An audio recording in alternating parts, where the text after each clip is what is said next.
Silly doggies.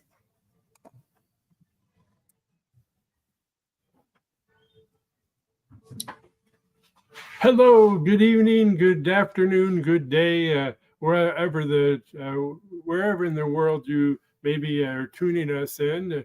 But I want to tell you, I'm really excited. We have this guest that has defied a lot of um, uh, the everything you hear a lot of times about stroke, and she's a breath of fresh air, and she'll tell us about her story. Thank you, Sue Hart. Thank you very much. Yep.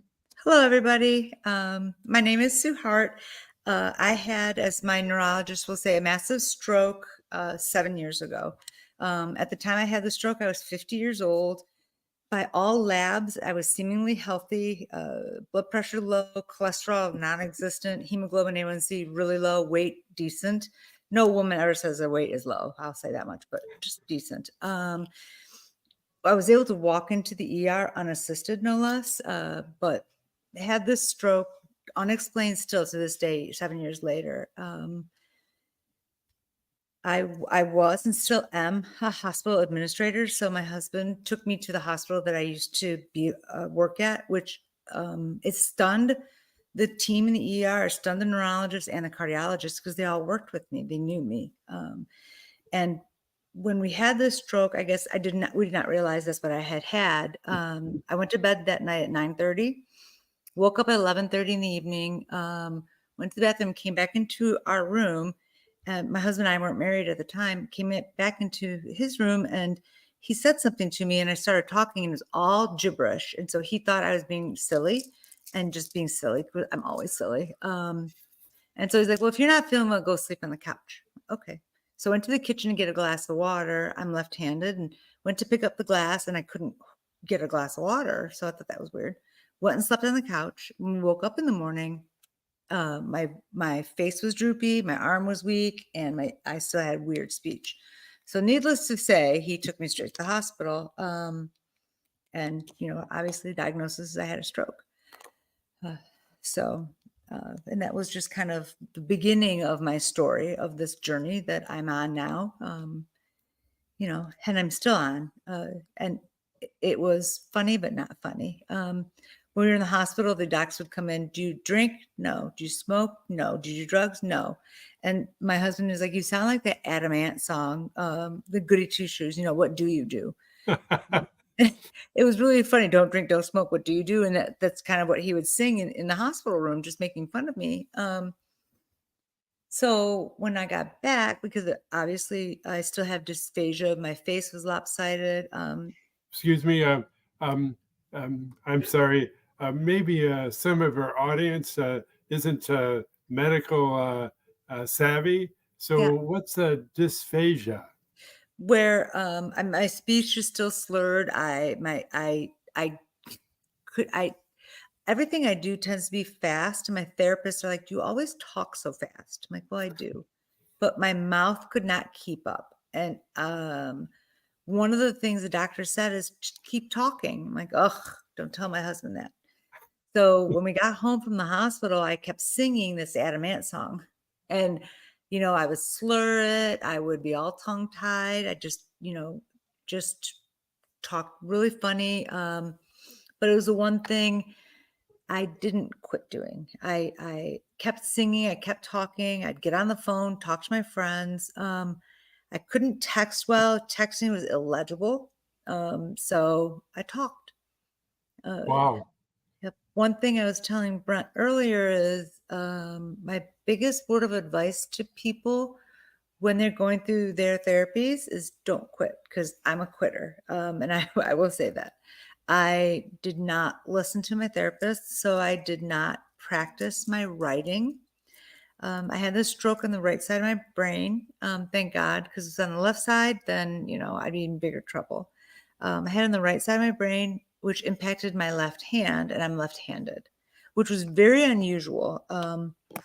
My cardiologist and neurologist had both noted that most people don't have strokes on the dominant side of their body. And I did. So it affected my writing. And my writing is so illegible. I constantly say, thank God I work with doctors because my writing is like theirs. It's all good. Wow. Yeah. So, what was the challenge, the biggest challenge you have noticed over the last 7 years uh, because of the stroke? My biggest challenge to this day still is my writing. And people are like, yeah, but you can type, you use computers. Yes, you do, but you'd be surprised how hard it is for me to want to write an envelope or to write a card out or just to write a note. Um, Notes between my daughter and I were so special, and they started when she was 3. And we had notebooks of notes, and she's 29, and I can't write them like we used to. And she graduated from college 6 weeks after my stroke, and I cried because I couldn't write her a nice note in her card. And That's this is where I say keep practicing, because I did not practice my writing, and I knew it was a problem.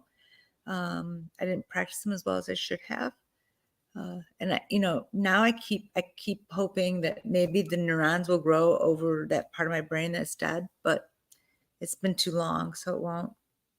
And our brains are miraculous things, because your brain is the only part of your body that really regenerates, well, besides your liver, where it regenerates. And so your neurons, if I look at the part that kind of died as my fist, the neurons grow around each other and they form differently, and they'll meet each other in different paths, which,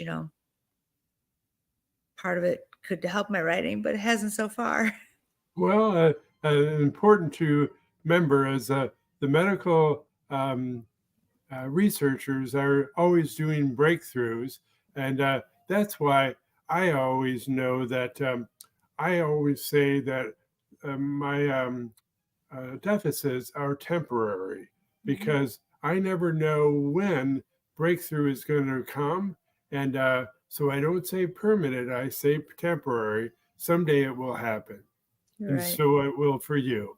You're right. And I often, actually, when I first had the stroke, I was like, a woe is me. I was really depressed, just weepy, like, why? And then one good thing is I had joined a Facebook group of stroke survivors. And I was stunned. A lady was on there and she's like, I picked up a remote control for the first time in 4 years. I'm like, wow, Sue, quit wallowing in your own crap because you got it lucky.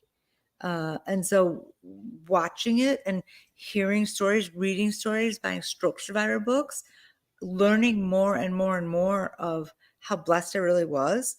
What a great wake up call this was for me and for my family. Clearly he kept me here to drive my husband crazy, and to be able to call him my husband. All of us who are able to join these calls and be participants, we're really, really lucky. And I tried my best to not wallow in the fact of whatever temporary deficits I may have. That's beautiful. Thank you. So, what can you tell the audience? What success have you had over the last 7 years?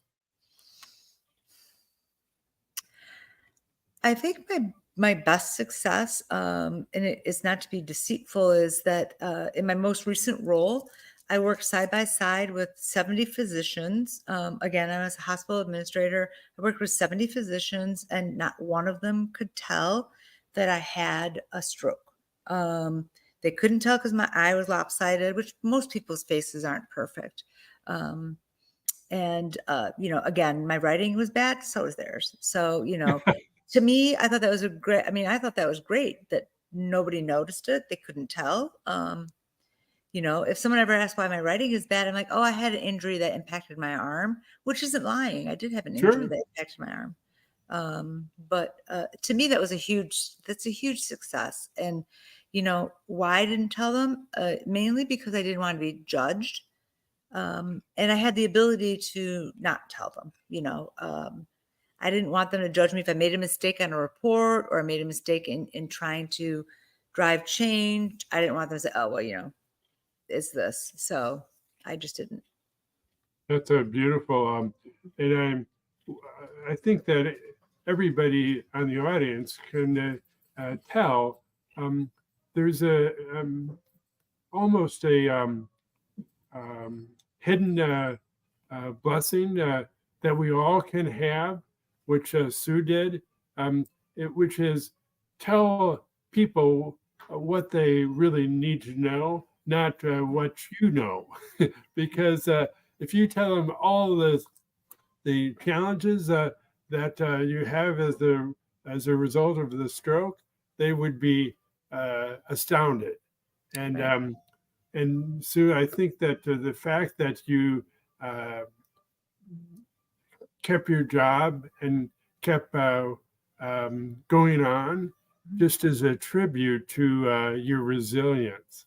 Thank you. I guess when you don't have a choice, you have to. I mean, I had kids that I was always a role model for, and it's not my personality. So even this brief period with the economic downturn in healthcare, it's just made me nuts being home. So, um, like I said, I talked nonstop and I drove Doug nuts, but that's okay. He Doug still is your married me husband? after it. So yeah, yeah. Yeah, So we still got married after the stroke and everything, and after me talking and singing nonstop. that's beautiful, beautiful. Um, and I know that um, you um, it's amazing. And I think not everybody is as fortunate as you were, but that doesn't mean we aren't all fortunate in some way. And you took your gifts and you just made the most of them, and you Mhm. downplayed what was your deficits. And I Correct. think that's beautiful. I did. I downplayed them. There are days where I do get kind of bummed about my writing. That's my one that bothers me the most. And I hate to say it this way, it's kind of my fault because I did quit. I didn't practice as much as I should have. So I want to say I quit. I just didn't practice. Sure. I just didn't work on it as much as I could have and should have at the time where you should have done it, when it's still fresh. That bums me out at times. I'll find a notebook in the basement and I'm like, oh, look at this beautiful list. Look at my writing. And they're like, your writing wasn't that great in the first place. I'm like, yeah, I know, shut up. But it's still, you can read it. Well, sort of. I'm like, okay. But I miss it, but that's okay. I'm alive. I can Yeah, drive, I can function at work, I can continue raising my kids, living and enjoying our lives together. So, it's beautiful. It's funny. I will often say, uh, um, you shouldn't should on yourself. And Tony Robbins, which I follow him, will always say, "Stop shoulding on yourself." And I mhm, will have to say, I do that sometimes, and I have to remember, stop shoulding on myself. So yeah, I do what I have, and what I don't, oh well. right, yeah, and I'll have to remember that expression. I like that. I'll type that up in my notes. Um, Well, it was wonderful to have you on our show. And is there any last thoughts you want to leave with us? I think my biggest last thought is to keep on persevering. Again, your brain is the weirdest organ that we have. It can grow back. One thing I did not realize is that um, the spot in your brain that kind of died through whatever part of your stroke you may have had, you want it to die. So, like, I always use my fist as my example. And so right now, that piece of it is atrophying, and it's almost like a scab, right? So it's getting smaller and smaller. And I asked Bruce, my neurologist, like, Bruce, is that good? He's like, yeah, you want it to atrophy. You want that to get scabbed over, smaller and smaller and smaller. I'm like, why? He says, so more neurons can grow and connect over it. That's And so, beautiful. to me, like when you hear people say, well, your brain is shrinking, I think of dementia. And he's like, no, no, no, you want that piece to continue to shrink because it's like a cut. A scab gets smaller. You want that to happen. I suggest asking your doctor all your questions you want, and staying on top of it, but keep practicing what therapies your doctors give you and sing. That's Hmm? great. Um, well, Sue, it was wonderful to have you on here. And to all my audience, remember, to your success. Yep. Yep. We're all thrivers.